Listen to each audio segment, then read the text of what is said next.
Hello बच्चों, कथन वाले सवाल के इस वीडियो में आपका स्वागत है। ऐसा कोई चैप्टर आपकी बुक में नहीं है। आपकी बुक में चैप्टर नंबर 3 है, जिसको हम लोगों ने बोला था दो चर वाले रैखिक समीकरण युग्म, और चैप्टर नंबर 4 है आपका द्विघात समीकरण। उन्हीं दोनों चैप्टर्स में आपने कुछ इस टाइप के कथन वाले सवालों को देखा होगा। उन सभी सवालों को हमने अलग करके 2-3 वीडियो में हमने कवर किया है, और इन 2-3 वीडियो में हम लोग सिर्फ और सिर्फ कथन वाले सवालों को देखेंगे। चैप्टर 3 में हम लोगों ने समीकरण दो चर वाले रैखिक समीकरणों को हल करने की विधियां देखी थी। जैसे कि विधि नंबर सबसे पहले कौन सी हम लोगों ने पढ़ी थी? प्रतिस्थापन विधि पढ़ी थी। इसके अलावा हम लोगों ने पढ़ी थी प्रतिस्थापन के बाद हम लोगों ने पढ़ा था इसमें विलोपन विधि। वज्र गुणन विधि आपके सिलेबस से हट चुका है, इसलिए आपको वीडियो में नहीं दिया गया है।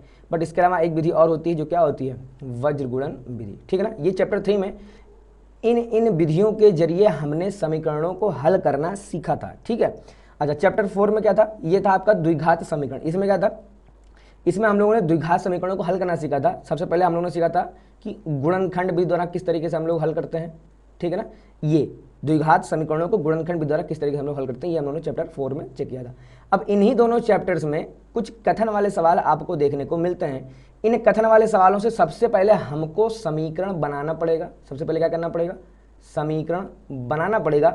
समीकरण बनाने के बाद फिर इस समीकरण को हल करना सीखना पड़ेगा। तो ये हल करना हम लोग सीख चुके हैं चैप्टर नंबर 3 में और चैप्टर नंबर 4 में हल करना सीख चुके हैं। अब हमारा पूरा फोकस किस पर रहेगा? समीकरण बनाना, कि अगर ऐसे स्टेटमेंट वाले सवाल आ जाएंगे तो किस तरीके से हम समीकरणों को बनाएंगे। ठीक है ना। तो इस वीडियो में हम केवल समीकरण बनाने पर फोकस करेंगे। अगर आपको हल नहीं आता है तो आप इससे पहले चैप्टर 3 और चैप्टर 4 को आप अच्छे से समझ लीजिए। आई बटन पे आपको लिंक दिख रहा होगा, आप यहाँ पे क्लिक करके चैप्टर 3 चैप्टर 4 के सारी वीडियो को आप अच्छे से देख सकते हैं। ठीक है। तो ये रिकमेंडेशन है कि इससे पहले कि आप इस वीडियो में आप आगे बढ़िए, सबसे पहला काम आपका क्या है कि जाके आप चैप्टर 3 चैप्टर 4 प्रतिस्थापन, विलोपन, वज्र गुणन और गुणनखंड विधि द्वारा इन समीकरणों को हल करना सीख लीजिए। ठीक है बेटा। अगर आपको आता है तो चलिए हम लोग आगे बढ़ते हैं। देखिए, सबसे पहले सवाल आपसे क्या कह रहा है? सवाल आपसे कह रहा है कि दो क्रमागत धनात्मक पूर्णांकों का गुणनफल 306 है, तो दोनों पूर्णांकों को बताइए। देखिए, अब स्टेटमेंट वाले जितने भी सवाल आएंगे, अब इसमें अलग अलग टाइप के सवाल आएंगे। ठीक है ना। कुछ आपकी संख्याओं के ऊपर आएंगे, कुछ आपकी आयु के ऊपर आएंगे, कुछ आपकी ज्यामिति यानी आयत वर्ग के ऊपर आएंगे, कुछ आपके त्रिभुज के ऊपर भी सवाल आपके आ सकते हैं। तो सुविधा के लिए हमने क्या किया, कथन वाले सवाल को भी हमने 2 या 3 पार्ट में हमने इसको डिवाइड कर दिया है। हर पार्ट में हम कोशिश करेंगे कि आपको 2 या 3 टाइप के सवाल सिखाए जाएं कि किस तरीके से ज्यामिति पे सवाल पूछे जाएंगे, किस तरीके से आयु पे सवाल पूछे जाएंगे, किस तरीके से चाल बराबर दूरी बटे समय पे सवाल पूछे जाएंगे।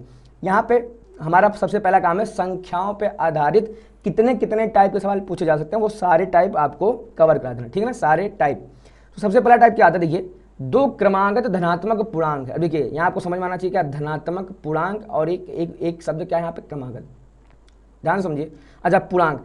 अब पूर्णांक भी होना चाहिए, धनात्मक भी होना चाहिए, क्रमागत भी होना चाहिए। अब अगर आपने चैप्टर नंबर 1 नहीं पढ़ा है तो आपको ये वर्ड क्लियर नहीं होगा कि पूर्णांक का मतलब क्या होता है। ठीक है ना। इसलिए आपको चैप्टर नंबर अगर 1 भी देखना है तो भी आपको डिस्क्रिप्शन में लिंक मिल जाएगा, वहां से आप कंप्लीट प्लेलिस्ट को फॉलो कर सकते हैं, जहाँ चैप्टर 1 से लेकर चैप्टर 12 तक हम लोग कंप्लीट कवर करेंगे। ठीक है बेटा। तो अब अगर आपको थोड़ा बहुत भी आइडिया, तो देखिए वो क्या कह रहा है आपसे? धनात्मक पूर्णांक। चलिए हमने मान लिया, चलिए हमारा धनात्मक पूर्णांक है 5। कितना है? 5। तो कह रहा क्रमागत। क्रमागत मतलब होता है कि जस्ट इसके जस्ट बाद कौन सा? क्रम धन आगत। क्रमागत मतलब इसके जस्ट बाद। तो 5 के जस्ट बाद धनात्मक पूर्णांक कौन सा आएगा? आप कह देंगे 6। ठीक है ना। अब 5 से 6 तक हम कैसे पहुंचे हैं? तो यहाँ हम पहुंचे हैं 5 + 1 मतलब 1 जोड़ के। ठीक है ना। अब एक काम करिए, अब 5 की जगह मैंने 5 डाल दिया, मैंने क्या कर दिया, इसको मैंने लिख दिया x, कि माना धनात्मक पूर्णांक हमारा कितना है? x। अब अगर हमें x का अगर अगला चाहिए, अगर हमको x का अगला धनात्मक पूर्णांक चाहिए तो क्या करेंगे? देखिए, हमने यहाँ पे क्या किया था? 5 में 1 जोड़ा तो हमको अगला धनात्मक पूर्णांक मिल गया। ऐसे अगर हमको x में अगला धनात्मक पूर्णांक चाहिए तो हम क्या कर देंगे? x में x + 1 जोड़ देंगे। ठीक है ना। ये आपका क्या था? ये आपका था क्रमागत धनात्मक पूर्णांक कैसे निकालते। ठीक है। अगर आपको ये समझ में आगे, देखिए सबसे पहला हमारा काम क्या होता है कथन वाले सवाल में? सबसे पहला हमारा काम होता है माना। क्या मानेंगे? माना धनात्मक पूर्णांक इज इक्वल टू x। सबसे पहला हमारा काम है माना, तो भैया हमने मान लिया। हम लोग यहाँ लिखेंगे तब क्रमागत धनात्मक पूर्णांक। देखिए बेटा, ये भाषा लिखने में समय लगेगा, बट चूंकि अभी ये पहला सवाल है तो मैं इसमें लिखवा दे रहा हूँ, बट आपको बार बार ये सब प्रॉपर भाषा लिखना पड़ेगा। तब क्रमागत धनात्मक पूर्णांक कितना हो जाएगा? आपका हो जाएगा ये x + 1। कितना हो जाएगा? x + 1। अच्छा, अगर आप x + 1 आपको ना मानना हो तो आप y भी मान सकते हो। y मान के भी हम अभी आपको करके दिखा देंगे। देखिए, अब वो क्या कह रहा है कि दो क्रमागत धनात्मक पूर्णांकों का जो गुणनफल है वो कितना होना चाहिए 306, यानी इनका और इनका जो मल्टीप्लाई है, जो गुणनफल है वो कितना आपका 306। तो आप लिख देंगे यहाँ पे क्या, आप यहाँ हेडिंग डालेंगे प्रश्नानुसार कितना हो जाएगा बेटा, x into x plus 1 is equal to कितना दिया है 306, ठीक है ना। अब देखिए आप यहाँ हम लोग यहाँ मल्टीप्लाई कराएंगे कितना हो जाएगा एक्स स्क्वायर, फिर से इसका मल्टीप्लाई करा देंगे प्लस का एक्स और इक्वल टू कितना लिखा है यहाँ पे 306, इसको इधर लेके आएंगे कितना हो जाएगा, देखिए x square plus x minus का 306, ठीक बेटा। अब देखिए अब ये आपका एक द्विघात समीकरण बन गया है, ठीक है ना।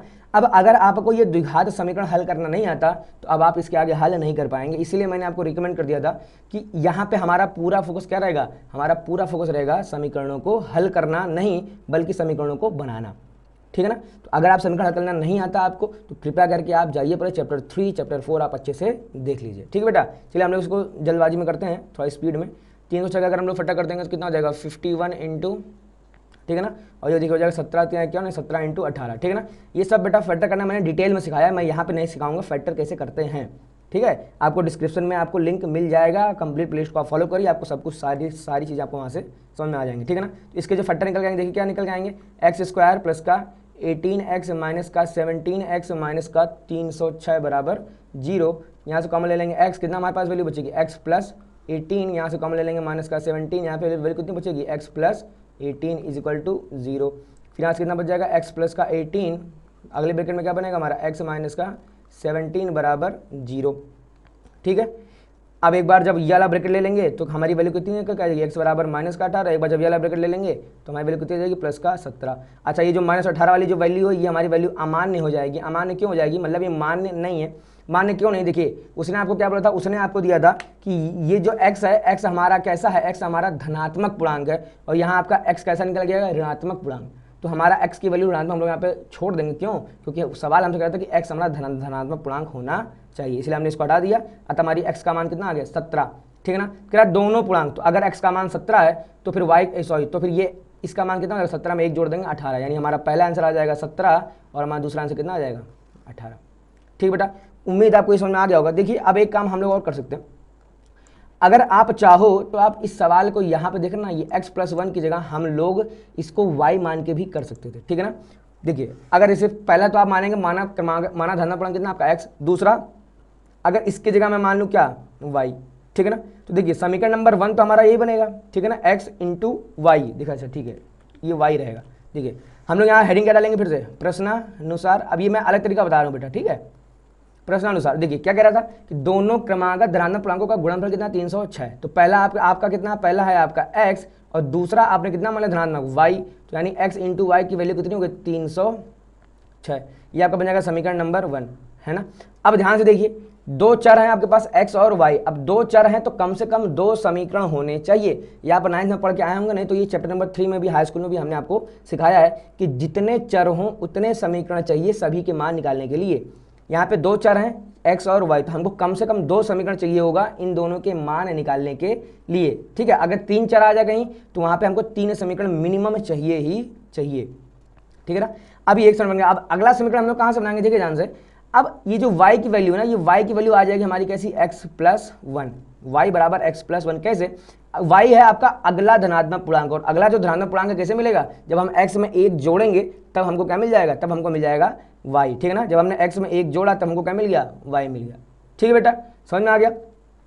देखिए अब जैसे आप y की वैल्यू आप यहाँ पे पुट करेंगे x इंटू वाई में, देखिए वैल्यू क्या मिल जाएगी, वही x into x plus 1 is equal to 306। और यहाँ से देखिए ये पूरा समीकरण फिर से हम लोग ऐसे ही हल कर लेंगे, ठीक है ना। तो चाहे आप यहाँ पे x प्लस 1 मान के आप हल कर दीजिए, या आप x और प्रॉपर y मान के तब आप ऐसे समीकरण बना के हल करिए, जो भी आपको ईजी लगे, ठीक है ना। समझ में आ गया होगा, उम्मीद करते हैं। अगर आपसे क्या करें, देखिए ध्यान से, कह रहा है दो क्रमागत धनात्मक विषम संख्याओं के वर्गों का योगफल। देखिए यहाँ पे पहले आपसे कह रहा है वर्ड जो ध्यान देने लगा क्रमागत, तो क्रमागत मतलब आप समझ गए ना कि जस्ट इसके बाद जो आएगा। अच्छा किसके बाद, धनात्मक विषम संख्या। विषम संख्या होनी चाहिए बट धनात्मक भी होनी चाहिए। धनात्मक मतलब देखिए ध्यान से, हमने एग्जाम्पल के लिए मान लिया भाई धनात्मक विषम है मेरा 3, ठीक है ना। अब 3 के जस्ट बाद विषम कौन सा आएगा, आप कह देंगे 5। 3 के जस्ट बाद कौन सा आता है 4, तो 4 क्या विषम है? आप कहेंगे 4 विषम नहीं है, लेकिन उसने क्या बोला है कि धनात्मक विषम संख्या होनी चाहिए क्रमागत। तो जस्ट 3 के जस्ट बाद विषम कौन सा आएगा? आप कह देंगे 5, ठीक है ना। अब देखिए 3 से 5 तक आप कैसे पहुंचे? आप पहुंचे हैं जब 3 में आपने 2 को ऐड कर दिया है तब, ठीक है ना। अब 3 की जगह अगर मैं यहाँ x ले लेता, ठीक है ना, तो अगला अगर हमको क्रमागत विषम चाहिए, अगर हमने मान लिया हमारा x कैसा विषम है, अब अगर हमको इसके जस्ट बाद का विषम चाहिए तो हम क्या करेंगे? इस समय हम लोग ऐड कर देंगे x + 2। समझ में आया आपको? x में हम लोग ऐड कर देंगे x + 2, ठीक है ना। अब ये 3 है, अगर आप मान लीजिए हमने मान लिया हमारा पहला विषम पूर्णांक है 17, 17 के जस्ट बाद हमको अगर विषम चाहिए तो फिर वही 18 विषम है नहीं, कितना विषम है आपका? 19। कितना आपको ऐड करना पड़ेगा इसमें? +2। समझ में आ रहा? अगर आपको अगला विषम चाहिए तो भी आपको 2 जोड़ना पड़ेगा, अगर आपको अगला सम चाहिए तो भी आपको 2 जोड़ना पड़ेगा। फॉर एग्जाम्पल चलिए हम मान लेते, देखिए अगर मैं यहाँ लिख दिया 4, मैं कहता हूँ 4 के जस्ट बाद अगला सम संख्या, क्रमागत सम संख्या कौन सी आएगी? तो 4 के जस्ट बाद आएगा 5, लेकिन 5 हमारा विषम है, लेकिन हमको चाहिए सम, तो हम लोग यहाँ कर देंगे 4 के जस्ट बाद 6। अच्छा 4 के बाद 6 कैसे पहुंचेंगे आप? इसमें आपको 2 जोड़ना पड़ेगा, ठीक है ना। वही अब अगर 4 की जगह आप मान लीजिए कि हमारा माना x पहली सम संख्या है, अब अगर आपको अगला चाहिए तो आपको क्या करना पड़ेगा? इसमें आपको ऐड करना पड़ेगा x + 2, इसमें आप 2 जोड़ दीजिए, आपको अगला सम संख्या मिल जाएगा, ठीक है ना। तो अगले सम संख्या ज्ञात करने के लिए भी हमको 2 जोड़ना पड़ेगा और अगला विषम संख्या ज्ञात करने के लिए भी हमको 2 जोड़ना पड़ेगा, ठीक है ना बेटा। उम्मीद आपको समझ में आ गया। चाहे आपको सम ज्ञात करना हो या आपको विषम ज्ञात करना हो, दोनों ही कंडीशंस में आपको 2 ऐड करने पड़ेंगे, कोई फर्क नहीं पड़ता। क्यों? क्योंकि जब x सम है तो x + 2 भी सम होगा, और जब x विषम है तो x + 2 भी विषम होगा, ठीक है। उसने यहाँ पे क्या बोल दिया? 2 क्रमागत विषम संख्याएं, ठीक है ना। तो सबसे पहला आपका हमारा काम यहाँ पे क्या होता है? सबसे पहला हमारा काम यहाँ पे माना, ठीक है ना। देखिए सबसे पहला हमारा काम यहाँ पे क्या है? माना। माना क्या? माना विषम संख्या, आप यहाँ पे लिखेंगे माना विषम संख्या = x, तब क्रमागत विषम संख्या, तब क्रमागत विषम संख्या कितनी निकल के आएगी बेटा? ये आपकी आ जाएगी x + 2। फिर हम लोग यहाँ पे क्या लिख देंगे? देखिए प्रश्नानुसार। देखिए ये जो मैं बेटा इसे करता हूँ, आपको पूरी भाषा लिखनी पड़ेगी, ठीक है ना, कि माना पहली विषम संख्या = x, तब क्रमागत धनात्मक विषम संख्या = x + 2, ठीक है ना। अब क्या कर रहा है? इनके वर्गों का योगफल कितना है? 394। वर्गों का योगफल मतलब पहले इसका वर्ग करेंगे तो इसका वर्ग हो जाएगा आपका x², फिर इसका वर्ग कर देंगे, कितना हो जाएगा? देखिए x + 2 का होल स्क्वायर। क्या कर रहा है? इसका वर्ग इसके वर्ग का योगफल, मीन्स हमको क्या करना है? प्लस, और इनका योगफल कितना दिया है? 394, ठीक है ना। इसको हल करना है। हल करना मैं फिर आपसे कह रहा हूँ, द्विघात समीकरणों को हल करना मैं आपको सिखा चुका हूँ चैप्टर नंबर 4 में, ठीक है बेटा। मैं यहाँ पे चलिए क्विक कर देता हूँ। देखिए x², इसका होल स्क्वायर अपन कर देंगे तो x² + का 4 + का 4x = 394, तो हो जाएगा देखिए x² हो जाएगा 2x² + का 4x, ठीक है। देखिए इस 394 को हम लोग इधर लेके आएंगे, इस साइड लेके आएंगे तो कितना हो जाएगा? -394, ये प्लस का 4, वैल्यू कितनी जाएगी? -390 = 0। देखिए आपको 2 कॉमन दिख रहा है, 2 कॉमन लेकर हम लोग भेज देंगे 0 के बटे में, कितना हो जाएगा वैल्यू? x² + का 2x माइनस का 2 करने में 2, 2 9 18 और 2 पंचे 10, ठीक है बेटा। कितना हो जाएगा आपका? 195 = 0। अब हमको फैक्टर करना है, ठीक है ना। देखिए 195 को हम लोग फैक्टर करना स्टार्ट करें। देखिए इसको हम लोग 5 से इसमें हम लोग डिवाइड करते हैं, ठीक है ना। जब हम लोग इसमें 5 से डिवाइड करते हैं, कितना हो जाएगा? 5 × 3 = 15, 5 × 9 = 45, ठीक है ना। अगर हम लोग इसको फिर से ऐड करें तो 39 को हम लोग ले देंगे 3 × 13, कितना हो जाएगा? 5 × 3 = 15 और 13, ठीक है ना। यहाँ से कितने हमको वैल्यू मिल गई? 15 और 13, और देखिए 15 में से 13 घटाएंगे तो हमको कितना मिल रहा है? 2, ठीक है ना। यानी हमारा फैक्टर हो गया x² + का 15x माइनस का 13x माइनस का 195 = 0। यहाँ से हम लोग x कॉमन ले लेंगे, वैल्यू कितनी आ जाएगी? x + का 15, यहाँ से हम लोग कॉमन ले लेंगे x माइनस का 13, कॉमन मतलब कॉमन 13 आएगा, -13, ठीक है ना। ये हो जाएगा हमारी जो पहली वैल्यू आएगी x = -15, अगली वैल्यू हमारी कौन सी आएगी? x = 13। लेकिन उसने क्या आपसे बोला था? उसने आपसे बोला था कि भैया धनात्मक विषम संख्या होनी चाहिए, तो यहाँ पे धनात्मक ये है नहीं, तो ये वाली जो वैल्यू है ये आपकी वैल्यू कैसी हो जाएगी? ये आपकी वैल्यू हो जाएगी अमान्य, और ये वाली वैल्यू मान्य, ठीक है ना।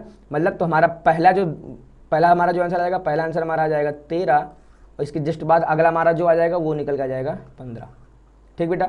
उम्मीद करता है आपको ये समझ में आ गया होगा। चलिए देखते हैं, हम लोग देखते हैं अगला आपसे क्या कह रहा है। अगला आपसे कह रहा है 2 क्रमागत संख्याओं के वर्गों का योग 365 है। अब इस बार देखिए उसने बोला क्या है? क्रमागत संख्याएं हैं, ना धनात्मक की बात कर रहा है ना ही ऋणात्मक की बात कर। देखिए अब हम लोग करेंगे सबसे पहले हमारा काम, फिर से हमारा वही काम है। सबसे पहले माना, क्या मानेंगे हम लोग यहाँ पे? कि माना पहली संख्या, ठीक है ना। माना पहली संख्या, ये हम कितनी मान लेंगे? x। क्या कह रहा है, क्रमागत संख्या, दैट मीन्स क्या हो जाएगा,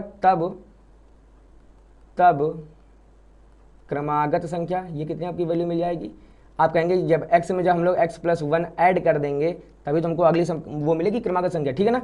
अब हमारा अगला क्या यहाँ पे आएगा, हेडिंग, अगला हमारा हेडिंग आता है यहाँ पे प्रश्नानुसार, क्या हो जाएगा, देखिए कह रहा है वर्गों का योग कितना है, 365, तो यानी x का वर्ग कर देंगे तो x², x+1 का वर्ग कितना हो जाएगा, x+1 का होल स्क्वायर, इनका योग यानी ये बराबर में कितना दिया, 365, होल स्क्वायर कर देंगे, देखिए x² + 1 प्लस का 2x = 365, x² कितनी वैल्यू हो जाएगी, 2x² प्लस का 2x पहले लिख लीजिए, ये प्लस का बार इसको इधर लेके आएंगे तो हो जाएगा माइनस का 365 में से प्लस बन जाएगा तो माइनस का 364 = 0, 2 कॉमन लेके कट कर देंगे तो हो जाएगा x² प्लस का x, कितना हो जाएगा माइनस का 36 तो 18 182 = 0।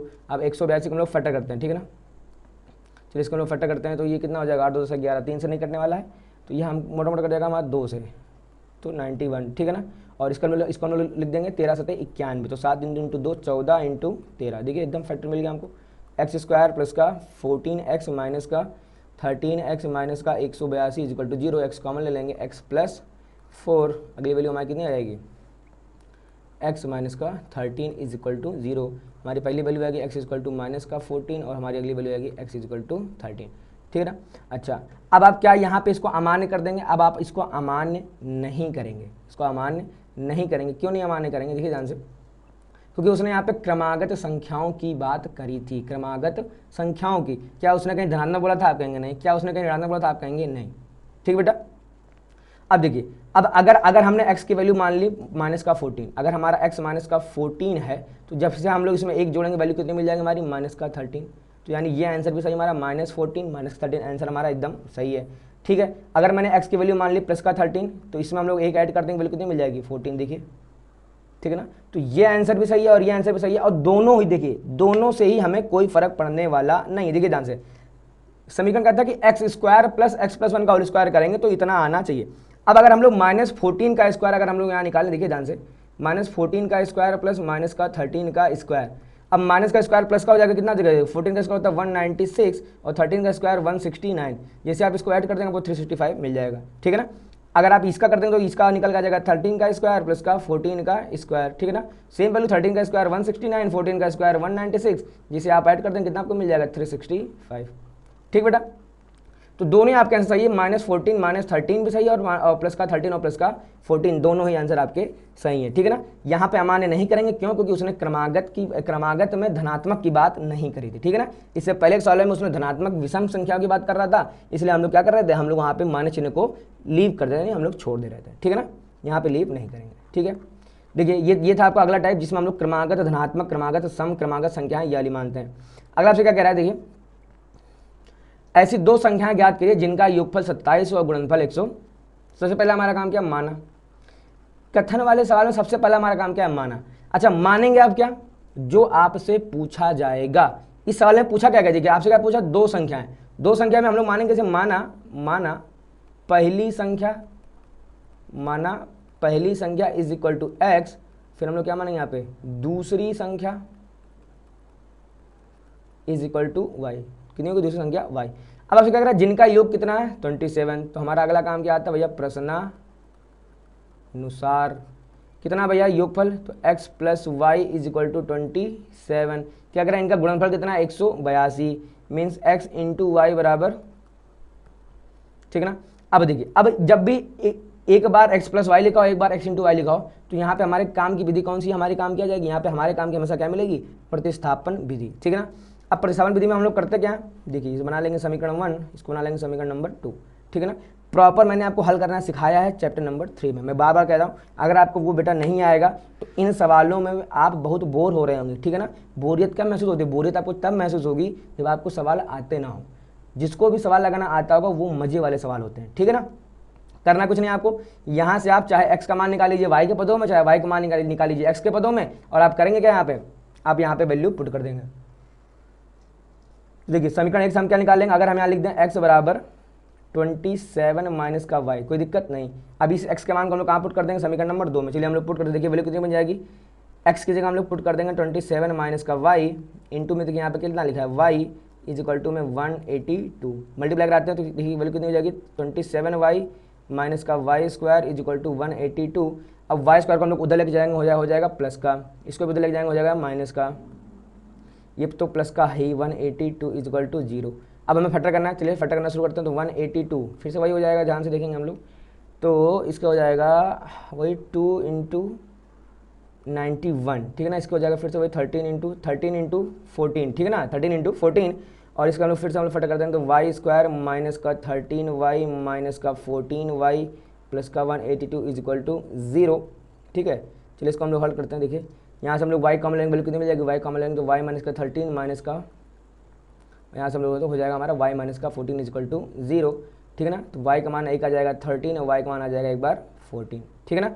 अगर ये आगे देखिए, अब y का मान 13 आप कहाँ रख देंगे, समीकरण नंबर 1 में, जिसे आप यहाँ रखेंगे, देखिए क्या हो जाएगा x प्लस का 13 इज इक्वल टू 27, यहाँ से x की मान कितनी आपको मिल जाएगी 14, ठीक है ना, ठीक है ना। तो जब y बराबर 13 आ गया, जब y बराबर 13 था तो x की वैल्यू भी आपको कितनी मिल गई 14। अच्छा अगर y बराबर 14 हम लोग यहाँ पे पुट करते हैं, देखिए x प्लस का 14 इज इक्वल टू 27, इसको हम लोग हल करेंगे। देखिए x का मान कितना आ जाएगा 13, तो x का मान 13 कब आ रहा है, जब हमारा y का मान 14 है, ठीक बेटा, समझ में आ गया। कुल मिला के हमारा दो संख्या कौन सी बन गई, दो संख्या हमारी पहली संख्या निकल के आ जाएगी 13 और दूसरी संख्या हमारी कौन सी निकल के आ जाएगी 14, ठीक है ना। हमारी ये दोनों संख्याएं। अच्छा एक बात हमको और यहाँ पे ध्यान देना, एक बात क्या ध्यान देना कि कथन वाले सवाल में ना हम लोग x और y की वैल्यू छोड़ के नहीं आएंगे। आप ये नहीं कहेंगे कि भैया मैंने x का मान निकाल दिया, y का मान निकाल दिया, हमारा काम खत्म। आपको ये नहीं करना है। फिर आपको करना क्या है, जब भी आपका x और y का मान आ जाएगा आपको स्टेटमेंट में ही आपका अपना जवाब देना है। आप कैसे लिखेंगे, देखिए ध्यान से, मैं लिखूंगा नहीं, मैं यहाँ लिख के दिखा दूँ। देखिए हम लोग यहाँ क्या लिख देंगे, हम लोग यहाँ लिखेंगे अतः 13 एंड 14, अतः 13 और 14 वह संख्याएं हैं, वह संख्याएं होंगी। आप चाहो तो आप इतने पे लिख के छोड़ दो, अतः 13 व 14 वह संख्याएं होंगी, ठीक है ना। बट ये लैंग्वेज में जवाब देना बहुत इंपॉर्टेंट है। अगर आप एक स्मार्ट बच्चे हो, अगर आप 100 में 100 की तैयारी करो तो ये आपको सीखना पड़ेगा। अगर आप 100 में 70, 100 में 80 की तैयारी करो तो फिर तो कोई बात ही नहीं है, ठीक बेटा। तो स्टेटमेंट वाले सवालों का जो आंसर है वो भी हम लोग हमेशा किस में देंगे, हमेशा हम लोग स्टेटमेंट में ही देने का प्रयास करेंगे, ठीक है ना। देखते हम लोग अगला क्या कह रहा है हमारा, कह रहा है दो संख्याओं का योगफल कितना है 20 और गुणनफल कितना है 10, ठीक है ना। तो चूंकि दो संख्याओं का योगफल जो गुणनफल दिया तो हम लोग देखिए करेंगे यहाँ पे, हमारा सबसे पहला काम हमारा क्या आता है, माना, सबसे पहला हमारा काम, तो माना पहली संख्या, माना पहली, या मैं कितनी मान लूँ, चलिए x मान लिया, तब वैल्यू हमारी कितनी निकल के जाएगी, दूसरी संख्या, ये कितना निकल के जाएगा, दूसरा मान निकल के जाएगा y, ठीक है ना। फिर हम लोग यहाँ हेडिंग क्या डालेंगे, प्रश्नानुसार, ठीक है ध्यान से, कह रहा है इनका योगफल कितना है 20, यानी प्रश्नानुसार क्या, इन दोनों संख्याओं को अगर हम ऐड कर देंगे तो वैल्यू कितनी मिल जाएगी 20। कह रहा है इनका मल्टीप्लाई यानी x इंटू वाई कितना वैल्यू है 10। अभी बन गया समीकरण नंबर 1। अब देखिए वो आपसे कह रहा है व्युत्क्रमों का योग। तो यहाँ पे जो वर्ड आता है व्युत्क्रम, आपको ये समझना बहुत जरूरी है, ठीक है, समझते हैं। मैंने अगर आपके सामने लिख दिया 2, तो भैया मेरे 2 का व्युत्क्रम क्या होगा, 2 का व्युत्क्रम आपका होगा 1/2, 2 का व्युत्क्रम 1/2 मीन्स ये जो लिखा हुआ है इसको 1 अपॉन करके ले लीजिए, वही आपका क्या हो जाएगा, वही आपका व्युत्क्रम। अगर मैंने यहाँ लिख दिया देखिए -5, मैं अगर इसका व्युत्क्रम निकालता हूँ क्या हो जाएगा, देखिए इसका जो व्युत्क्रम हो जाएगा -1/5, ठीक है। अच्छा अगर मैं यहाँ लिख देता हूँ 1/3, इसका व्युत्क्रम क्या, इस बार ये ऊपर चला जाएगा, कितना हो जाएगा, देखिए इस बार इसका जो व्युत्क्रम निकल के आएगा, इसका व्युत्क्रम आपके निकल के आ जाएगा 3, ठीक है, समझ में आया। अगर ऐसे वैल्यू लिखी होगी तो इसका व्युत्क्रम ऐसे लिख देंगे, लेकिन अगर ऐसे वैल्यू लिखा होगा तो इसका व्युत्क्रम हम लोग ऐसे लिख देंगे, ठीक है ना। अगर वैल्यू ऊपर है नीचे करके लिख देंगे 1 अपॉन करके, अगर वैल्यू ऑलरेडी 1 अपॉन करके है तो हम लोग क्या कर देंगे, फिर ये ऊपर चला जाएगा, ठीक है ना। तो कितना हो जाएगा, हमारा ये हो जाएगा। अच्छा अगर कोई आपसे कहते हैं कि भैया 3/4 का व्युत्क्रम बताइए, 3/4 का व्युत्क्रम बताइए, तो आप क्या लिख देंगे, देखिए इसको नीचे करिए, इसको ऊपर कर दिए, मतलब क्या हो जाएगा 3/4 का व्युत्क्रम 4/3, ठीक है ना। अंश वाली वैल्यू हर में आया, हर वाली वैल्यू अंश में भेज दीजिए, वही आपका क्या हो जाएगा व्युत्क्रम, ठीक है ना। अब वो आपसे बोला कहता है इनका व्युत्क्रम, तो अगर संख्या हमारी x है तो x का व्युत्क्रम क्या हो जाएगा, बोलो x का व्युत्क्रम 1/x, और दूसरी संख्या क्या हमारी y का व्युत्क्रम 1/y, x का व्युत्क्रम 1/x, y का व्युत्क्रम 1/y।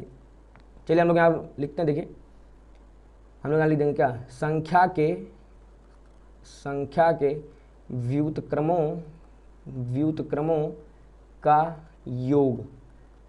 तो भैया x का व्युत्क्रम मैंने क्या बोला, आपका हो जाएगा 1/x, y का व्युत्क्रम मैंने क्या बोला, हो जाएगा 1/y। जैसे यहाँ पे हम लोग एलसीएम लेते हैं, ये आपका क्या होगा, जब आप 1/x और 1/y की जब आप एलसीएम ले लेंगे, ठीक है बेटा। जिससे आपने एलसीएम लिया, आप ध्यान से देखिए x प्लस वाई की वैल्यू कितनी आपको यहाँ पे पता है 20, तो ये ऊपर लिखा हुआ एक्स प्लस वाई, इसकी वैल्यू हम लोग यहाँ पे लिख देंगे 20, और यहाँ एक्स इंटू वाई की वैल्यू कितनी आपको पता है 10, तो इससे ये वैल्यू कट जाएगी, इससे ये कट गया, आपका आंसर कितना आ जाएगा 2। तो इनके व्युत्क्रमों का आंसर आपको क्या मिल गया, ये मिल गया, ठीक है ना। अब देखिए ये तरीका था करने का। अब अगर आप कह दो कि भैया मुझको ये तरीका नहीं लगाना है, ये तरीका मुझको नहीं लगाना है, फिर हम क्या करें, तो कुछ नहीं करना, आप इन दोनों समीकरणों का आपको आप हल करेंगे। हल करने के बाद आपको x और y का मान मिलेगा, और x y का मान मिलने के बाद जब आप यहाँ लाके वैल्यू पुट करेंगे, x की वैल्यू यहाँ पुट करेंगे, y की वैल्यू यहाँ पुट करेंगे, तब आपको आपका आंसर कितना मिल के आ जाएगा 2, ठीक है ना। और इन दोनों को हल करना अभी जस्ट ऊपर मैंने आपको सिखाया था कि किस तरीके से हम लोग इन दोनों को हल करते हैं, जब एक बार x y ऐड करके दिया हो, जब एक बार x y मल्टीप्लाई करके दिया हो, ठीक है बेटा। वैसे सेम काम यहाँ पे जब x और y कैसा आपका मल्टीप्लाई ऐड करके दिया हो, जब एक बार x y इंटू कैसा आपका ये मल्टीप्लाई में, ठीक है। मैं करता कोई समझ में आ गया होगा। अगला आपसे क्या कह रहा है, अगला आपसे कह रहा है दो संख्याओं का योगफल कितना है 85, बड़ी संख्या छोटी संख्या के 4 गुने से 5 अधिक है, तो संख्याएं ज्ञात कीजिए। कह रहा है संख्याएं, अब यहाँ हमारे पास संख्या कौन सी है, इस बार संख्या एक छोटी संख्या और एक क्या है बड़ी संख्या। तो हम लोग मानेंगे यहाँ पे, हम लोग यहाँ लिखेंगे माना छोटी संख्या, माना छोटी संख्या में कितना मानो, चलिए x, ठीक है। और बड़ी संख्या में क्या मानते हैं यहाँ पे, बड़ी संख्या इज इक्वल टू y, ठीक है ना। इसके जस्ट बाद हमारी हेडिंग कौन सी जाएगी, बोलिए प्रश्नानुसार। क्या कह रहा है, इन दोनों का योगफल कितना 85। तो सबसे पहला जो हमारा समीकरण बन रहा है x plus y is equal to 85, समीकरण नंबर 1। कह रहा है बड़ी संख्या छोटी संख्या के 4 गुने से 5 अधिक है, छोटी संख्या का 4 गुना, छोटी संख्या है कितनी x का 4 गुना मतलब 4x, इससे 5 अधिक, 5 अधिक का मतलब क्या है कि इसमें 4 का गुणा कराओ, उसके बाद 5 जोड़ दो, तब हमको मिल जाएगी बड़ी संख्या। बड़ी संख्या मतलब y का मान हमको तब मिल जाएगा, ठीक है ना, y equal to 4x plus 5, ठीक बेटा। अब देखिए ये हमारा बन गया समीकरण नंबर 2। अब क्या करेंगे हम लोग y का मान यहाँ से उठाएंगे, यहाँ पे पुट कर देंगे, कितना बन जाएगा, बन जाएगा x प्लस का 4x प्लस का 5 इज इक्वल टू 85, 4x और x कितना हो जाएगा 5x, 5 उधर जाके सब्ट्रैक्ट हो जाएगा, कितना कितनी वैल्यू मिलेगी हमको 80, ठीक है ना। 5 का वो कर देंगे, डिवाइड कर देंगे, कितना वैल्यू मिल जाएगी 16, ठीक है ना। तो हमको मिल गई हमारा जो x का मान है, यानी जो सबसे छोटी संख्या वो कितनी है 16 है। अब बड़ी संख्या हमको कितनी मिल जाएगी, देखिए ध्यान से, तो बड़ी संख्या कैसे मिल जाएगी हमको, देखिए 16 का गुणा, अब समीकरण 2 में आप x का मान रख दीजिए, 16 इंटू 4 कराएंगे कितना 64, 64 में 5 जोड़ देंगे, कितना आपको वैल्यू मिल जाएगी y की वैल्यू 69, ठीक बेटा। उम्मीद आपको समझ में आ गया कि कैसे x का मान निकला, कैसे y का मान। फिर वही बात है कि बेटा हम यहाँ पे x y का मान छोड़ के नहीं आएंगे, हमको क्या करना है अतः करके हमको यहाँ जवाब देना है, अतः छोटी संख्या 16 और बड़ी संख्या 69 होगी, ठीक है ना। ये आपको अतः करके जवाब बेटा जरूर लिखना है अगर आप अच्छे बच्चे हो तो, ठीक है। जितना अगला क्या कह रहा है आपसे, अगला आपसे कह रहा है टाइप 3 हमारा, ये कह रहा है किसी संख्या और उसके व्युत्क्रम का योग कितना है 2 है। सबसे पहले हमारा काम क्या होता है x माना, तो माना संख्या कितनी भैया हमारी x, ठीक है ना। तब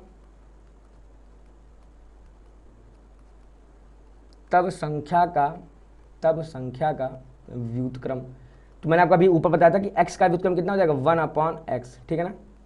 इसके जस्ट बाद हमारा क्या हेडिंग आती है, हमारी हेडिंग आती है प्रश्नानुसार, ठीक है भाई साहब। अब क्या कह रहा है संख्या और उसके व्युत्क्रम का योग, मतलब संख्या में कितनी x, इसका व्युत्क्रम कितना है 1/x, कह रहा है इनका योग, मतलब अगर हम इनको जोड़ दें तो हमको वैल्यू कितनी मिल जाएगी 2, ठीक है ना। कुछ नहीं आपको करना है, इसका मल्टीप्लाई इधर हो जाएगा, देखिए x² प्लस 1, इस x को इधर पे देंगे हो जाएगा इक्वल में 2x, ये हो गया प्लस का 2, इसको इधर ले आएंगे हो जाएगा x² प्लस 1 माइनस का 2x इज इक्वल टू 0, ठीक है ना। अब आप इसके फैक्टर कर लेंगे, ठीक है, बट मुझे यहाँ पे दिख जा रहा है ये क्या लिखा हुआ है, ये लिखा हुआ है x - 1 का होल स्क्वायर, सो x की वैल्यू यहाँ से आपको कितनी मिल जाएगी प्लस का 1, ठीक बेटा। तो अतः संख्या हमने क्या कहा था, अतः हमें अतः करके जवाब जरूर देंगे, लिख देंगे यहाँ पे क्या अतः संख्या कितनी हमको मिल जाएगी, संख्या अतः मिल जाएगी 1, अतः संख्या इक्वल टू 1, ठीक बेटा। तो उम्मीद आपको ये समझ में आ गया होगा। देखिए सवालों में दम नहीं, अगर आपको कॉन्सेप्ट क्लियर है तो, ठीक है। ये क्या कह रहा है, 2 अंकों की एक संख्या में उसके अंकों को उलटने पर बनी संख्या का योग कितना है 66 है, यदि संख्या के अंकों का अंतर 2 हो तो संख्या ज्ञात कीजिए। अब ये बहुत इंपॉर्टेंट टाइप के सवाल हैं, इस टाइप के सवाल लगभग आते हैं एग्जाम में, चलिए देखते हैं उनको करते कैसे। अगर मैं आपके सामने, मैंने यहाँ अंक लिख दिया, चलिए मैंने लिख दिया 56, ठीक है। अब 56 जो ये कंप्लीट है ना, ये आपकी संख्या है, क्या है आपका संख्या। मैं आपसे बोलूँगा संख्या कितनी, आप कहेंगे 56, ठीक है ना। बट अगर मैं बोलूँ कि 56 में अंक कौन कौन से हैं, तो आप कहेंगे इसके जो अंक हैं, पहला अंक 5 है, फिर दूसरा अंक 6 है, समझिए ध्यान से। मतलब 5 और 6 जब इन दोनों अंकों को मिलाया तब हमको ये संख्या प्राप्त हो गई, ठीक है। ऐसे ही अब ध्यान से देखिए, अगर मैं यहाँ लिख दूँ संख्या है आपके पास x y, ये आपकी ये आपका क्या है, ये है आपका संख्या, मैंने कह दिया ये आपका संख्या है। तो इसमें अंक कौन से होंगे, इस आप कहेंगे इसमें अंक हो जाएगा आपका x और y क्या हो जाएगा, ये भी आपका एक अंक। ठीक है, अब देखिए ध्यान से, 56 को हम लोग एक तरीके से और लिखते थे स्थानीय मानों के साथ। कैसे लिखते थे हम लोग, ऐसे लिखते थे 6 गुणे 1 प्लस 5 गुणे 10। 5 में 10 का मल्टीप्लाई क्यों, क्योंकि 5 आपका दहाई पे होता था। 6 में 1 का मल्टीप्लाई क्यों, क्योंकि 6 इकाई स्थान पे। ठीक है ना, मतलब 56 को हम लोग ऐसे भी लिख सकते हैं 5 × 10 + 6। ठीक है ना, 6 × 1 लिख सकते हैं। तो अगर 56 को हम लोग ऐसे लिख सकते हैं तो हम लोग क्या एक्स वाई को लिख नहीं सकते हैं, बिल्कुल लिख सकते हैं। देखिए एक्स दहाई पर है तो इसको हम लोग लिख देंगे 10x, यानी x में 10 का गुणा, और y इकाई पर है तो इसमें 1 का गुणा, और 1 का गुणा कोई दिखाता नहीं है, और इनको हम ऐड करके लिख देंगे। तो यानी क्या हो, देखिए संख्या x y को मैं ऐसे भी लिख सकता हूँ। समझ में आया आपको, मैं एक बार फिर से रिवाइज करूँ। देखिए संख्या अगर आपकी x y है, इसके अंक कौन कौन से हैं, इसके अंक हो जाएगा x, अंक हो जाएगा y। ठीक है ना, अगर इसको अगर हम लोग ओपन करके लिखना चाहें स्थानीय मान की सहायता से तो कैसे लिख देंगे हम लोग, क्योंकि x दहाई पर है तो 10x, और y इकाई पर है तो इसमें 1 का गुणा यानी y, और 10x + y = xy। ठीक है ना, एक चीज़ और आप समझ लीजिए कि यहाँ पे जो xy आप देख रहे हैं, ये जो xy है आपका, ये xy बेटा आपका x × y नहीं है। समझ लीजिए पहले, देखिए ये जो xy लिखा है ये xy x × y नहीं है। ठीक है ना, आप इसको ये मत समझ लेना कि ये x × y लिखा है। ठीक है, जैसे आपके सामने ये 56 लिखा था तो क्या ये 5 × 6 लिखा है, नहीं।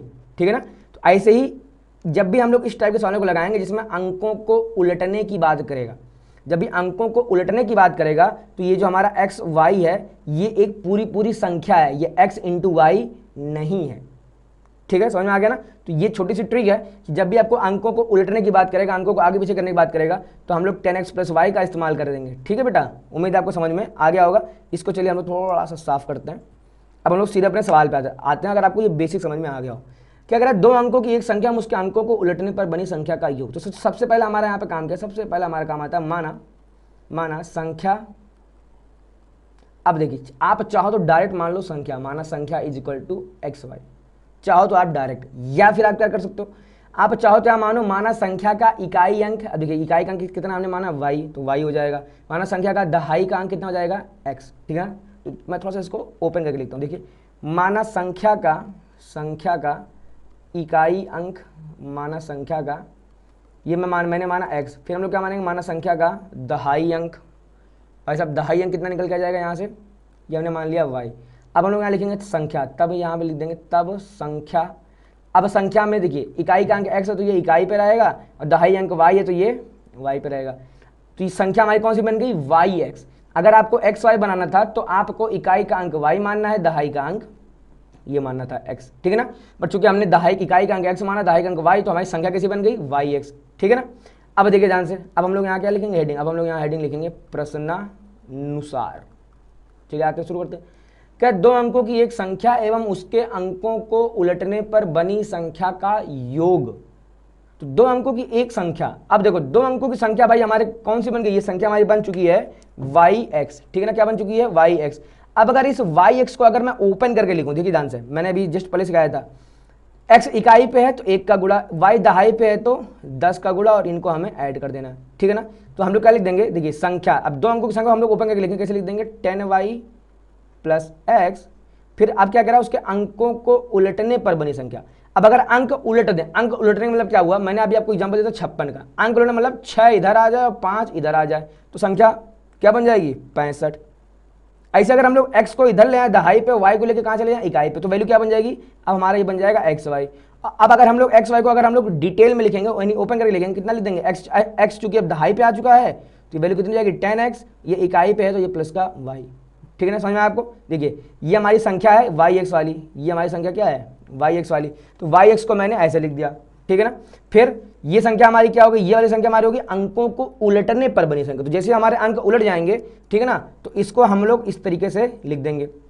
ठीक है ना, क्या कह रहा था, संख्या और अंकों को उलटने पर बनी संख्या का योग। ये संख्या लिखा है, ये क्या लिखा हुआ हमारे पास, ये हमारे पास लिखा हुआ संख्या, अंकों को उलट दिया तो क्या बन गया, xy।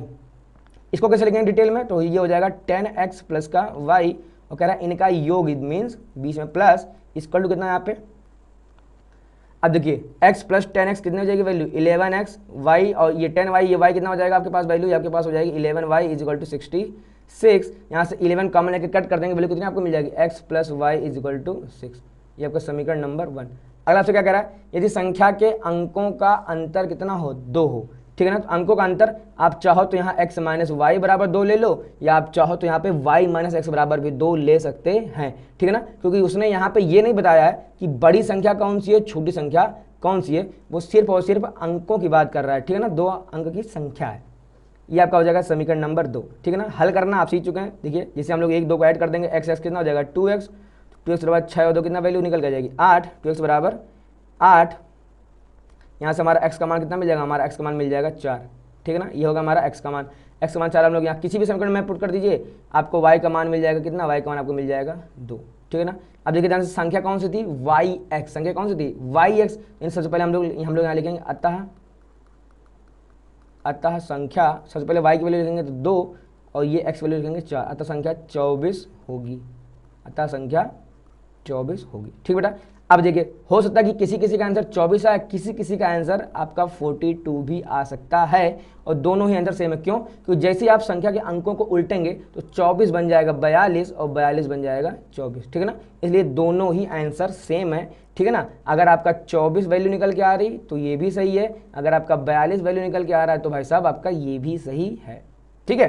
तो चाहे 24 आए चाहे 42, आपका बात एक ही है। सीखने लगे यहाँ पे क्या था, सीखने लगे यहाँ पे ये था कि yx को हम लोग 10y प्लस एक्स के रूप में लिख सकते हैं। अगर संख्या उलट देंगे, उलटने मतलब कि x इधर आ जाए y इधर आ जाए, तो संख्या बन जाएगी xy, और फिर इसको भी हम लोग 10x प्लस वाई के रूप में लिख सकते हैं, ठीक है बेटा। देखते हैं हम लोग आगे क्या कह रहा है, कह रहा है 2 अंकों की संख्या के अंकों का योग। देखिए अब फिर से वही 2 अंकों की संख्या आ गई, ठीक है ना। तो सबसे पहला हमारा काम क्या होता है, मानना, ठीक है ना। तो आप चाहो तो मान लो, या आप अगर आप चाहो तो मानो वहाँ पे संख्या का इकाई अंक, दहाई अंक, या आप सीधे मान लो यहाँ पे क्या संख्या। चलिए मैंने इस बार संख्या मान लिया क्या, एक्स वाई। अब अगर संख्या आपकी एक्स वाई, तो मैं आपसे पूछूंगा कि यहाँ पे इकाई का अंक कितना है, आप कह देंगे वाई, दहाई का अंक कितना है एक्स, ठीक है ना। और संख्या के अंक कौन से, संख्या का अंक है, एक तो अंक है एक्स, एक अंक है वाई, ठीक है। अगला हमारा सीधे काम क्या आ जाएगा, देखिए हमारा यहाँ पे काम आ जाएगा हमारा अगला प्रश्नानुसार प्रश्न। अब देखिए क्या हो जाएगा, क्या 2 अंकों की संख्या के अंकों का योग 9 अंक, यानी जितने अंक हैं अगर इन अंकों को अगर हम लोग ऐड कर दे तो हमको वैल्यू कितनी मिल जाएगी 9। तो पहला समीकरण हमको यहाँ से मिल गया। कह रहा इस संख्या का 9 गुना संख्या के अंकों को पलटने से बनी संख्या का दुगना है। थोड़ा समझने का प्रयास करिए, मैं यहाँ लिख देता हूँ। देखिए इस संख्या, कौन संख्या, संख्या हमारे पास कौन सा है, एक्स वाई, ठीक है ना। इस संख्या का 9 गुना, 9 गुना मतलब क्या हो जाएगा, देखिए 9xy। इस संख्या का जब हम लोग 9 गुना करते हैं तो संख्या के अंकों को पलटने से बनी संख्या, ये लिखा ना, अंकों को पलटने से, अब अंक पलट देंगे तो संख्या हमारी क्या बन जाएगी, yx। इस संख्या का कितना है, देखिए 2 गुना है। फिर समझिए, इस संख्या का 9 गुना संख्या के अंकों को पलटने से बनी संख्या। संख्या के अंक मतलब पहले एक्स वाई था, अंक हमने पलट दिए, अब क्या हो गया yx, इसका दुगुना है ये, ठीक है ना। अच्छा ये जो मैंने यहाँ लिखा है, ये आपको लिखने की जरूरत यहाँ पे नहीं है, मैंने आपको समझाने के लिए लिखा है। इस एक्स वाई को आप सीधे ओपन करके लिखेंगे, वैल्यू कितनी देखिए ध्यान से 9, इसको हम लोग लिख देंगे ओपन करके तो 2, ठीक है ना। तो आप जब एग्जाम में करने जाएंगे तो आप ये वाली वैल्यू नहीं लिखेंगे वहां पे, ठीक है ना। आप सीधे क्या लिख देंगे 9 10x plus y equal to 2 10y plus x, ठीक है ना। अब इसको हम लोग मल्टीप्लाई कराएंगे, हल करेंगे। चलिए देखिए करते हैं, 9 का मल्टीप्लाई इसमें करा देंगे कितना हो जाएगा, देखिए 90x प्लस का 9y, इसका इसमें करा देंगे कितना हो जाएगा 20y प्लस का 2x, ठीक है ना। अब 2x को इधर लेके आए, देखिए कितना हो जाएगा 88x, इसको इधर लेके आएंगे, देखिए कितना हो जाएगा 9y में से 20y जाएगा, यानी माइनस का 11y इज इक्वल टू 0। यहाँ से 11y कॉमन लेके कट कर दिया, हो जाएगा 8x माइनस का y इज इक्वल टू 0, ठीक है ना। 8x minus y is equal to, अब देखिए ध्यान करेंगे क्या, ये आपका समीकरण नंबर 1 था, ये समीकरण नंबर 2 है। 1 और 2 को हम जैसे जोड़ेंगे, देखिए y यहाँ पे प्लस का है, इसके अलावा y यहाँ पे कैसा है माइनस का, तो वैल्यू कैसी हो जाएगी, कट जाएगी।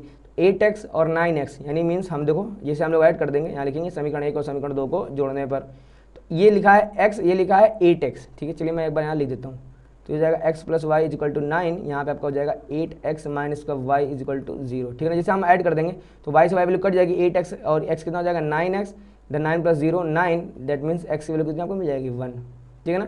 अब ये वैल्यू आप चाहे यहाँ पुट कर दीजिए, x की वैल्यू अगर हम लोग यहाँ पुट कर देंगे, देखिए 1 plus y is equal to 9, 1 जाकर माइनस हो जाएगा, यानी y की वैल्यू हमको कितनी मिल जाएगी, y की वैल्यू हमको मिल जाएगी 8, ठीक है ना। हमको यहाँ क्या याद करना, हमको याद करना संख्या, हम लोग यहाँ हम अपना आंसर हमेशा किस में देंगे, स्टेटमेंट में, अतः संख्या कितना आ जाएगी, देखिए संख्या हमारी कौन सी थी, एक्स वाई, तो पहले हमारा एक्स आ जाएगा, तो यानी 18, कितना आ जाएगा 18, ठीक है ना। अब देखिए ध्यान से भैया, इसका आंसर 18 भी सही हो सकता है और इसका आंसर 81 भी सही हो सकता है, क्या ऐसा है? अब आप मुझे कमेंट करके बताएंगे कि क्या इसका आंसर 18 सही है और क्या इसका आंसर 81 भी सही हो सकता है कि नहीं, ठीक है ना। अगर कमेंट में अगर आप नहीं बता पाए तो आप मुझे बताइएगा, मैं इसको एक्सप्लेन कर दूंगा, ठीक है ना। फिर भी मैं आपको बता रहा हूँ इसका आंसर 81 नहीं हो सकता है। चलिए मैंने इतना बता दिया, अब एक्सप्लेन आप करिए कि 81 क्यों नहीं हो सकता है, ठीक है ना। जैसे मैंने इसके ऊपर वाले बता देना कि 24 और 42 दोनों हो सकता है, तो यहाँ पे अगर वैल्यू हमारी 18 है तो 81 क्यों नहीं हो सकता, अगर हम इसको घुमा के ले दें 81 तो वैल्यू क्यों नहीं हो सकती, ये आपको कमेंट में बताना है, ठीक है बेटा। अब देखिए संख्याओं में कुछ मिसलेनियस टाइप के क्वेश्चन आएंगे, इससे क्या कह रहा है, वह कौन सी संख्या है जो अपने वर्ग से 72 कम है, ठीक है ना। तो सबसे पहले हमारा काम क्या था, इसको हम लोग मान लेंगे कि माना, देखिए जितने कथन सवाल सबको आपको मानना ही पड़ेगा, तो माना संख्या कितनी हो जाएगी, माना संख्या x। अब सीधे हम लोग लिख देंगे प्रश्नानुसार, देखिए ध्यान से, अपने वर्ग से 72 कम है, ये जो x है, जो ये संख्या है अपने वर्ग मतलब एक्स स्क्वायर से 72 कम है, कौन, ये संख्या। फिर से मैं क्लियर कर रहा हूँ, ये जो संख्या x है ये अपने वर्ग से 72 कम है, अपने वर्ग से 72 कम है, यानी कितना है, x है, ठीक है ना। अब देखिए करेंगे क्या, कुछ नहीं, इस x को उधर भेज देंगे, वैल्यू कितनी देखिए, एक्स स्क्वायर माइनस का x माइनस का 72 is equal to 0, x square minus का 9x प्लस का 8x माइनस का 72 is equal to, x common लेंगे वैल्यू कितनी मिल जाएगी, x माइनस 9x प्लस 8, ठीक है ना। अब x इक्वल टू प्लस का 9, x इक्वल टू माइनस का 8, ये माइनस वाली वैल्यू हम लोग क्या कर देंगे, हम लोग अमान्य कर देंगे, ठीक है ना। यानी हमारा आंसर फाइनल कितना हो गया, x equal to 9, x equal to 9, ठीक है। तो उम्मीद करते हैं आपको ये समझ में अच्छे से आ गया होगा कि x इक्वल टू 9 कैसे हो गया, ठीक है ना। ये जो संख्या 9 है ये अपने वर्ग से 72 कम है। आइए देखते हैं अगला, कह रहा है 51 के ऐसे दो भाग कीजिए कि उनका गुणनफल 378 हो, ठीक है ना। तो दो भाग करने, चलिए हम लोग करते हैं यहाँ पे, माना सबसे पहला काम, माना प्रथम भाग हमारा कितना है यहाँ पे देखिए x, द्वितीय भाग, तो द्वितीय भाग अगर आपको मानना हो तो आप यहाँ मान लो y, कोई दिक्कत नहीं, पहला भाग भैया x, दूसरा भाग y। क्या कह रहा है, उनका गुणनफल कितना हो जाए 378, दैट मीन्स हम लोग यहाँ पे हेडिंग क्या डालेंगे, हम लोग यहाँ डालेंगे प्रश्नानुसार। देखो कितना हो जाएगा, यानी x इंटू वाई अगर हम कर देंगे तो मल्टीप्लाई करके हमको वैल्यू कितनी मिलनी चाहिए, 378, ठीक है ना। अच्छा ये तो बन गया समीकरण नंबर 1। अभी जस्ट इससे पहले मैं बता चुका हूँ कि अगर आपके पास दो चर हैं x और y तो कम से कम दो समीकरण चाहिए हल करने के लिए, वरना आप हल नहीं कर पाएंगे। तो अब समीकरण तो एक ही बनाए, क्या आप दूसरा समीकरण आप बना सकते हैं, अगर आप नहीं बना पाएंगे तो इसके हल अनेकों हल निकल कर जाएंगे, ठीक है ना। तो आपको बनाना पड़ेगा, देखिए पहला भाग x है, दूसरा भाग y है, ठीक है ना। अब अगर मैं दोनों भागों को ऐड कर दूं तो हमको वैल्यू कितनी मिल जाएगी, x प्लस y का मान कितना मिल जाएगा, 51। ये समझ में आया बेटा, समझो इसी को, देखो ऐसे समझो, ये कोई कागज़ था, इस कागज़ को मैंने बीच से एकदम मैंने फाड़ दिया, तो अब एक पार्ट ये वाला हो गया और एक पार्ट ये वाला हो गया। अगर मैं इन दोनों पार्ट को आप वापस में ऐड कर दूं, जोड़ दूं किसी तरीके से, तो हमारा ये जो पूरा कागज़ हमको मिल जाएगा। तो पहला भाग हमारा 51 का पहला भाग था x, दूसरा भाग था हमारा y, अगर इन दोनों को जोड़ दे तो हमको 51 नहीं मिल जाएगा, तो यानी इन दोनों का योगफल कितना हो गया है, 51। कुछ नहीं करना, यहाँ से किसी का मान निकालेंगे, हम लोग उठाक कर देंगे, ठीक है ना। तो यहाँ से y का मान निकाले, कितना हो जाएगा देखिए 51 माइनस का x, समीकरण नंबर 2, y की वैल्यू उठा के पुट कर समीकरण 1 में से कितना हो जाएगा, x इंटू 51 माइनस का x इक्वल टू 378, ठीक है ना। मल्टीप्लाई कराइए, चलिए देखिए हो जाएगा कितना, 51x माइनस का x स्क्वायर इक्वल टू 370, इस सबको उधर भेज देंगे, कितना हो जाएगा, एक्स स्क्वायर माइनस का 51x प्लस का 378 इज इक्वल टू 0, ठीक है ना। चलिए हम लोग इसको हल करते हैं, देखिए 378 के फैक्टर हल करते हैं हम लोग, ठीक है ना। तो ये कितना हो जाएगा, देखिए ध्यान से, 18 7 3 10 18, 9 से वैल्यू कट जाएगी, ठीक है ना। देखिए अगर आपको भी सीखना कि 9 से वैल्यू कैसे पता कट जाएगी, है ना, मैंने देख के बता दिया, ये भी आपको चैप्टर नंबर 1 में मिल जाएगा, ठीक है बेटा। तो 9 चुको 36, 18 9 दूना, ठीक है ना। हमको कितना बनाना है यहाँ पे 42, देखिए बन गया, तो सीधे बन गया 51 बनाना है हमको, 42 और 9 सीधे हमको मिल गया, यानी हमारा फटा मिल जाएगा एक्स स्क्वायर माइनस का 42x माइनस का 9x प्लस का 378 इज इक्वल टू 0। यहाँ से हम लोग x कॉमन ले लेंगे, वैल्यू कितनी मिल जाएगी, x माइनस का 42, यहाँ से हम लोग कॉमन ले लेंगे माइनस का 9, तो x माइनस का 9 बराबर 0, यानी हमारा जो पहला मान है वो निकल के आएगा x इक्वल टू 42, अगला मान आएगा x इक्वल टू 9, ठीक है ना। तो देखो जैसे ही हम इन दोनों को ऐड करेंगे, अगर पहला भाग 42 तो दूसरा भाग कितना निकल के आ जाएगा, तो y का मान कितना आ गया, अगर x बराबर 42 तो y का मान आपका आ जाएगा 9, अगर x बराबर 9 तो y बराबर 42, ठीक है ना। तो ये दोनों ही आंसर सही हैं, ये दोनों ही आंसर अपने अपनी जगह एकदम करेक्ट है, ठीक है ना। जब x 42 तो y 9, x 9 तो y 42, ठीक है ना। जब पहला भाग 9 तो दूसरा भाग 42, पहला भाग 42 तो दूसरा भाग 9। लेकिन जैसे आप इन दोनों को ऐड कर देंगे आपको कितनी वैल्यू चाहिए, टोटल 51, ठीक है ना। देखिए अगला क्या कह रहा है आपसे, कह रहा है किसी धनात्मक संख्या और उसके धनात्मक वर्गमूल का योग कितना है, 12। किसी धनात्मक संख्या और उसके धनात्मक वर्गमूल का योग। देखिए सबसे पहले हमारा काम क्या है यहाँ पे, माना, तो भैया माना x बराबर नहीं, माना धनात्मक संख्या, माना धनात्मक संख्या, तो भाई साहब कितनी धनात्मक संख्या माने थे, माना हमारी धनात्मक संख्या x है, ठीक है ना। अब अगला हमारा काम क्या था, प्रश्नानुसार क्या जाएगा, देखिए ध्यान से। अब कह रहा है धनात्मक संख्या और उसके धनात्मक वर्गमूल का योग। तो धनात्मक संख्या कितनी है यहाँ पे, x है। अच्छा x का वर्गमूल कितना हो जाएगा, √x। तो कह रहा है x और इस √x का धनात्मक संख्या उसके वर्गमूल का जो योग है वो कितना है भैया, 12 है। तो संख्या बताइए। अब हमें इनको हल करना है, ठीक है ना। अब देखिए, अब अगर आपको लगता है कि आप समीकरण हल करने में अगर आप एक्सपर्ट हो चुके हैं तो वीडियो को यहीं पे पॉज करिए और इस समीकरण को हल करने का प्रयास करिए, अगर आपको लगता है। या आपको लगता है कि आप चैप्टर नंबर 3 आपको बहुत अच्छे से आता है, चैप्टर नंबर 4 आपको बहुत अच्छे से आता है, तो चैप्टर को यहीं इस वीडियो को यहीं पे पॉज करिए और इसको आग लगाने का प्रयास करिए, ठीक है ना। अगर आपने बिना सॉल्यूशन देकर आपने इसको हल कर दिया तो आप सच में आप अपनी पीठ थपथपा सकते हैं कि आपको समीकरणों को हल करना आता है, ठीक है ना। अगर नहीं आप कर पाएंगे तो इसका मतलब क्या कि अभी आपको और प्रैक्टिस की जरूरत है, ठीक है बेटा। देखिए तो वीडियो पॉज कर लीजिए, अगर आपको आता, अगर आप खुद प्रैक्टिस करना चाहते हो तो। अगर आपको प्रैक्टिस नहीं करना, अगर आपको सिर्फ वीडियो देखना है तो आप चुपचाप देखते रहिए। देखिए ध्यान से क्या कर देंगे हम लोग, सबसे पहले हमारा काम है इस x को इधर भेजना, इस √x को अकेला कर देना, इस √x को अकेला, तो कितना हो जाएगा 12 माइनस का x, ठीक है ना। अच्छा ऐसा क्यों कर दिया मैंने, देखिए ध्यान से। अगर हम सीधे दोनों पक्षों का वर्ग कर देंगे, अगर मैं सीधे दोनों पक्षों का वर्ग कर देता हूं तो देखिए वैल्यू क्या बन जाएगी, यहाँ वैल्यू बन जाएगा x प्लस का √x का होल स्क्वायर इक्वल टू कितना बन जाएगा, 12 का होल स्क्वायर, कितना बन जाएगा 12 का। अब इस x का स्क्वायर करेंगे, x स्क्वायर √x का स्क्वायर कर देंगे, वैल्यू कितनी बन जाएगी x, अब प्लस का 2 into x into √x equal to 12 का स्क्वायर 140। अब चूंकि देखिए इसमें एक नॉर्मल x है और एक रूट वाला x है, तो इसके फैक्टर कर पाना पॉसिबल नहीं है, ठीक है बेटा। तो हम लोग इसलिए करते क्या है, हम लोग यहाँ पे छोटा सा ट्रिक का इस्तेमाल करते हैं। ट्रिक कौन सा है कि भैया ये जो रूट वाली वैल्यू है ना, इस रूट वाली वैल्यू को आप अकेला रख दीजिए, बाकी जितनी वैल्यूज आप उन सबको उसको उठा के उधर लेके चले जाइए, ठीक है ना। क्या हो जाएगा देखिए, अब हम लोग क्या लिख देंगे, अब हम लोग यहाँ लिख देंगे दोनों पक्षों का वर्ग करने पर, that means squaring on both side, दोनों पक्षों का वर्ग करने पर। इसे आप वर्ग कर देंगे, देखिए √x का स्क्वायर कितना हो जाएगा x, इधर कितना हो जाएगा 12 माइनस x का होल स्क्वायर, तो 12 का स्क्वायर हो जाएगा 144 प्लस का x स्क्वायर माइनस का 24 बाद में 24x, ठीक है ना। इस x को इधर लेके आइए, देखिए वैल्यू कितनी हो जाएगी, x स्क्वायर ये हो जाएगा, जब ये अलग से इधर जाएगा कितनी वैल्यू हो जाएगी, माइनस का x, तो माइनस 24 माइनस का 1x कितना जाएगा, माइनस का 25x इक्वल टू प्लस का 144 प्लस का 140 इक्वल टू 0, ठीक है ना। अब 16 नवैया 144 और 16 9 जब हम ऐड कर देंगे तो हमको वैल्यू कितनी मिल जाएगी 25, तो ये आपका मिल गया 144 इक्वल टू 0। यहाँ से कॉमन लेंगे, देखिए x की मान आ जाएगा माइनस का 16 और एक बार आ जाएगा हमारा x माइनस का 9, ठीक है ना। समझ में आया आपको, बोलिए बराबर में 0, यहाँ से हमारा x का मान आ जाएगा 2 मान आ जाएगा। देखिए x का मान पहला आएगा x बराबर 16 और दूसरा मान हमारा आ जाएगा x बराबर 9, ठीक है ना। अच्छा अब x बराबर 16 जो है 16 ये अमान्य हो जाएगा। अब अमान्य क्यों होगा, थोड़ा सा आपको ध्यान देने की जरूरत है।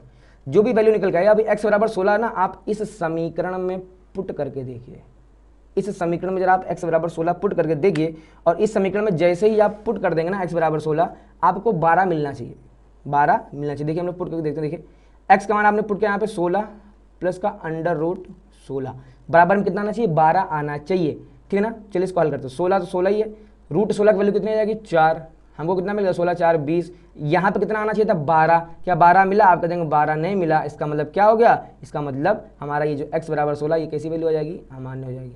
अच्छा x बराबर 9 क्या 12 बनाएगा, आप बिल्कुल चेक करिए, देखिए x की वैल्यू आप यहाँ पे पुट कर दीजिए 9 और √x का मतलब क्या है, रूट का 9, तो 9 प्लस का √9 का मतलब 3 और 9 3 कितना होता है 12, और यही आपको देखिए लाना था, ठीक है ना। तो ये जो x बराबर 16 ये अमान्य हो जाएगा और x बराबर 9 आपका यही आंसर हो जाएगा। हम लोग यहाँ अतः करके आंसर दे देंगे, अतः वह संख्या 9 होगा, ठीक बेटा। तो उम्मीद करते हैं आपको ये कथन वाले सवाल आपको बड़े अच्छे से समझ में आ गए होंगे। वीडियो लंबी हो चुकी है, क्यों, क्योंकि मैंने इसमें सारे टाइप कवर किए हैं और एकदम बेसिक से मैंने कवर करने का प्रयास किया है, ठीक है। अगर आप इस वीडियो को अगर आप अच्छे से देख लेंगे 1 बार 2 बार 3 बार, तो इस चीज़ की गारंटी है इस चीज़ की मैं गारंटी आपको देता हूँ कि आपको संख्याओं पर आधारित कोई और वीडियो देखने की ज़रूरत नहीं पड़ेगी। ठीक है बेटा, तो उम्मीद करते हैं आपको समझ में आ गया होगा। अगले वीडियो में हम लोग देखते हैं कि किस प्रकार से कथन वाले सवालों के और सवाल वो आपसे पूछता है। ठीक है ना, तो वीडियो अगर आपको अच्छी लगी तो वीडियो को लाइक करिए, शेयर करिए, चैनल को सब्सक्राइब करिए। जल्दी सारे पार्ट कवर हो जाएंगे और क्लास 10th के बहुत जल्दी हम लोग बोर्ड वाले क्वेश्चंस भी कराना स्टार्ट कर रहे हैं। तो अगर आप चैनल पर नए हैं तो तुरंत सब्सक्राइब करें, ताकि जब हम लोग बोर्ड से जुड़े जब इंपॉर्टेंट क्वेश्चंस हम लोग डालें तो आपको सबसे पहले नोटिफिकेशन पहुंच जाए। ठीक है ना दोस्तों, तो मिलते हैं हम लोग अगले वीडियो में।